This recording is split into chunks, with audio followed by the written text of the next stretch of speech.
So here we are again, another war in the Middle East, another round of headlines, another wave of "this could change everything." And normally, that's where people roll their eyes and move on. Because let's be honest, we've heard this before. This war is different. This time, it's serious. This could escalate globally.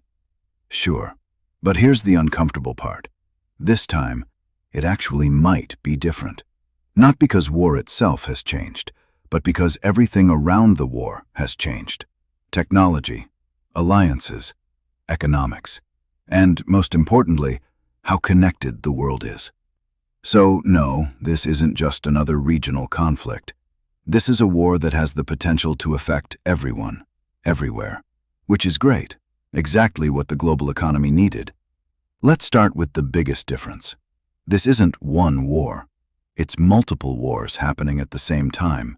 You've got Iran on one side, then Israel, then the United States, and then a bunch of other players who are definitely not involved, but somehow still launching missiles. Groups like Hezbollah, forces in Iraq, allies in Yemen. And suddenly what looks like one conflict turns into a regional web of conflicts. It's like watching one fight and then realizing half the neighborhood is already involved. Which is exactly how things escalate. Slowly, then all at once. Now let's talk about how wars are fought today. Because this isn't 2003, or 1991, or even 2010. Modern warfare has evolved. And by evolved, I mean it got faster, cheaper, and way more chaotic. We're talking about drone swarms, precision missiles, cyber attacks, real-time surveillance. Countries don't need massive invasions to cause serious damage anymore. They can launch attacks remotely, quickly, repeatedly, and sometimes anonymously, which is always fun. Because nothing says global stability like not knowing exactly who just hit your military base.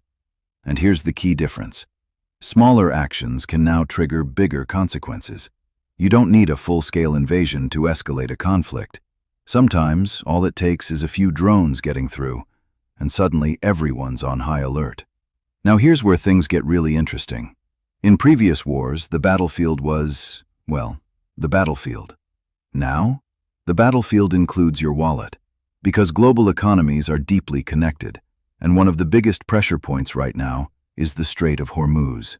This tiny stretch of water carries a massive portion of the world's oil, so if something happens there, oil prices spike, shipping slows down, markets panic, and suddenly people thousands of miles away are paying more for gas, which is always a great way to bring a global conflict directly into everyday life. Because nothing says distant war like higher grocery prices. Another major difference? Information. In older wars, news traveled slowly. People found out what happened hours later, maybe days. Now, everything is instant. Missile launches, explosions, official statements, unofficial leaks, rumors. All of it spreads globally within seconds. And that creates a new problem.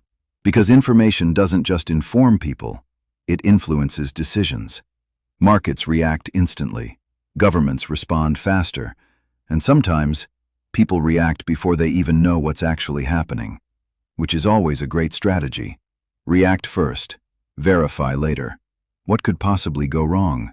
Here's another uncomfortable truth. In many previous wars, there was at least some kind of end goal.